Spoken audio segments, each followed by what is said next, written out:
आमचे प्रतिनिधी विनोद राठोड यांच्याशी सविस्तर बोलूया। विनोद, एका बाजूला आरोप प्रत्यारोप होत आहेत, आधीच्या सरकारमुळे हा प्रकल्प गेला, आत्ताच्या सरकारमुळे हा प्रकल्प गेला। आरोप प्रत्यारोप होत राहतील त्याविषयी तर अधिक माहिती देच, मात्र महत्त्वाचा मुद्दा हा आहे की जो अहवाल वेदांताकडून समोर आलाय त्यात तर हे स्पष्ट लिहिलंय की तळेगावची जागा जास्त योग्य आहे।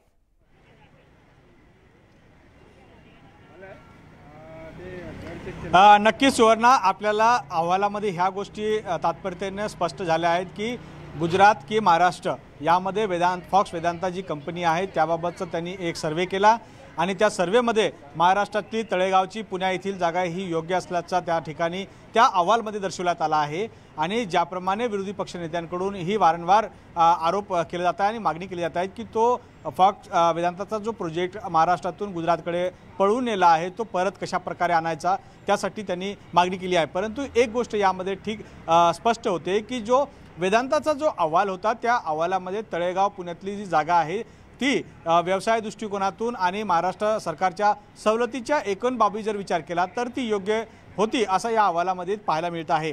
दुसरीकडे जर विचार केला तर गुजरातच्या त्या अहवालामध्ये एक गोष्ट नमूद करण्यात आली आहे की आता जी परिस्थिती आहे त्या गुजरात मधील जी जागेची त्यामध्ये आतापर्यंत गुडघाभर पाणी, त्यामध्ये योग्यरित्या कुठल्याही प्रकारच्या सवलती त्या ठिकाणी गुजरात सरकारकडून देण्यात आल्या नाही। ज्या पण देण्यात आल्या आहेत त्या सवलती महाराष्ट्रापेक्षा खूप कमी आहे। वाहतूक दळणवळणीचा सगळ्यात मोठा त्या ठिकाणी मार्ग एकंदरीत अडचणीचा आहे या अहवालामध्ये करण्यात आला आहे। दुसरा आहे की तो मजूर वर्ग त्या ठिकाणी योग्यरित्या मिळत नाही आणि त्यांना नेण्यासाठी मोठा खर्च त्या ठिकाणी लागतो।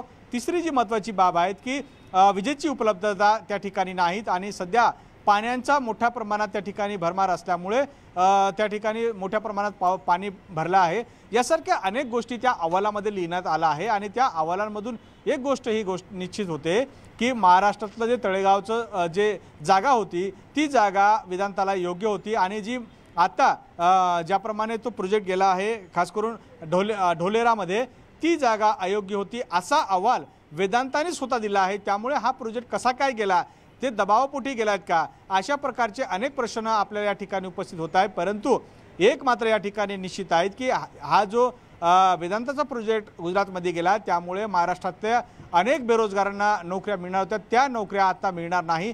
जवळपास 1.5 लाख नोकऱ्यांचा या ठिकाणी अंदाज बांधला जात होता तो आता प्रोजेक्ट या ठिकाणी आपल्याला मिळणार नाही, कारण जे महाराष्ट्रामध्ये बेरोजगारी आहे ते बेरोजगारांना रोजगार देण्याचा हा प्रयत्न होता।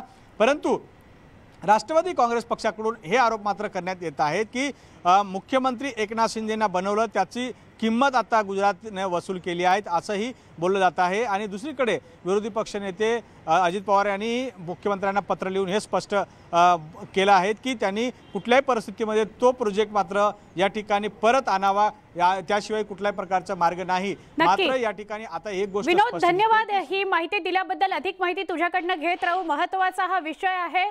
मात्र थेट जाणार आहोत रशियाला। अण्णाभाऊ साठे यांच्या पुतळ्याचं अनावरण होत आहे रशियामध्ये। उपमुख्यमंत्री देवेंद्र फडणवीस या कार्यक्रमामध्ये सहभागी आहेत। I am really happy that starting today the sculpture image of Annabhau Sathe will become a real decoration of our library and will add to the collection of monuments of outstanding personalities. Дорогие друзья, я очень признателен господин. परत एकदा महत्त्वाच्या काही बातम्या बघूयात। प्रहारचे आमदार बच्चू कडू यांना गिरगाव कोर्टानं न्यायालयीन कोठडी सुनावली आहे। त्यांच्या विरुद्ध न्यायालयानं अजामीनपात्र वॉरंट जारी केलं होतं, त्यामुळेच ते स्वतः आज गिरगाव महानगर दंडाधिकारी न्यायालयामध्ये हजर झाले। आमदार बच्चू कडू यांच्या विरुद्ध राजकीय आंदोलन केल्याप्रकरणी दाखल केलेल्या निषेधाच्या गुन्ह्यात त्यांचा जामीन अर्ज फेटाळण्यात आला। न्यायालयानं त्यांना ताब्यात घेण्याचे आदेश दिल्यानंतर मरीन लाईन पोलिसांनी बच्चू कडू यांना ताब्यात घेतलं, त्यांना मेडिकलसाठी आता घेऊन जाण्यात आलेलं आहे।